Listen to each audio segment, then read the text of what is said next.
જ્યાં નથી મંદિર કે નથી મસ્જિદ તેવી ઉપલા દાતારની ધાર્મિક જગ્યામાં ગુરુ પૂર્ણિમાના મહોત્સવ ધામધૂમથી ઉજવવામાં નક્કી કરવામાં આવ્યું છે। સવારે સમાધિ પૂજન, બપોરે મહાપ્રસાદ અને રાત્રે ભવ્ય સંતવાણી લોક ડાયરાનું આયોજન કરવામાં આવ્યું છે।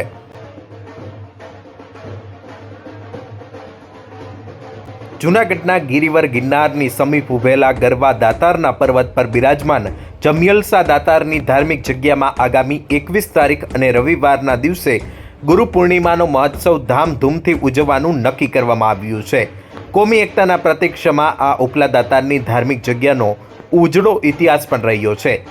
આ જગ્યાના મહંત ક્યારેય પણ જગ્યા છોડી અને નીચે આવતા નથી અને આ જગ્યાના મહંતને આસન સિદ્ધ મહંત તરીકે ઓળખવામાં આવે છે। તેથી જ આ ધાર્મિક જગ્યામાં ગુરુ પૂર્ણિમા મહોત્સવ અને બીજા ધાર્મિક કાર્યક્રમો ઉજવવાની અનેરી પરંપરા જળવાયેલી છે, જેમાં ગુરુ પૂર્ણિમાના ઉત્સવ પ્રસંગે સવારે 10 વાગ્યે આ જગ્યાના બ્રહ્માલીન મહંત શ્રી પટેલ બાપુ, વિઠ્ઠલ બાપુનું સમાધિ પૂજન, ત્યારબાદ દાતારના સેવકો દ્વારા પૂજ્ય ભીમ બાપુનું પણ પૂજન કરવામાં આવશે। બપોરે મહાપ્રસાદનું અનેરું આયોજન કરવામાં આવ્યું છે। આ સાથે રાત્રિના સમયે ભવ્ય સંતવાણી કાર્યક્રમનું પણ આયોજન કરવામાં આવ્યું છે। ઉપલા દાતારની જગ્યાએ જવા માટે આશરે 2900 જેટલા પગથિયા પાર કરવા પડે છે। આ જગ્યા પર બિરાજમાન મહંતોનો ઉજળો ઇતિહાસ પણ રહ્યો છે। અહીં બિરાજમાન સંતો આસન સિદ્ધ મહંતો કહેવામાં આવે છે। એક વખત આસન પર બિરાજ્યા બાદ સંતો તેની અંતિમ ઘડી સુધી આ જગ્યા છોડીને ક્યાંય જતા નથી, આ પર્વતની નીચે પણ ઉતરતા નથી। વર્ષો સુધી આ જગ્યા પર જ રહીને દાતાર બાપુની સેવા પૂજા કરે છે। જમિયલસા દાતાર નામથી ઓળખાતા સંત અહીં બિરાજમાન થયા હતા।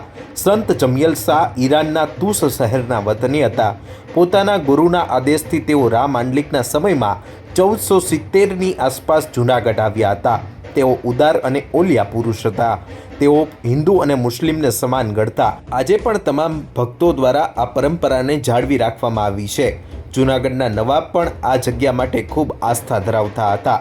ઉપલા દાતારના બ્રહ્માલીન સંત પૂજ્ય પટેલ બાપુએ 50 વર્ષ સુધી નિસ્વાર્થ આ જગ્યાની સેવા કરી હતી અને આ જગ્યાના મહંત પદે પણ રહ્યા હતા। સમગ્ર ભારત દેશમાં ખૂબ ઓછી એવી જગ્યાઓ છે કે જ્યાં બંને કોમના લોકો ભક્તિભાવપૂર્વક દર્શનાર્થે જતા હોય, જેમાં દાતારની જગ્યા કોમી એકતાનું અનેરું ઉદાહરણ પૂરું પાડી રહ્યું છે। ગુરુ પૂર્ણિમાના દિવસે અહીં જે પ્રસંગ ઉજવવાના છે તેમાં સૌ ભાવિક ભક્તોને ઉમટી પડવા માટે અહીંના મહંત દ્વારા અપીલ કરવામાં આવી છે।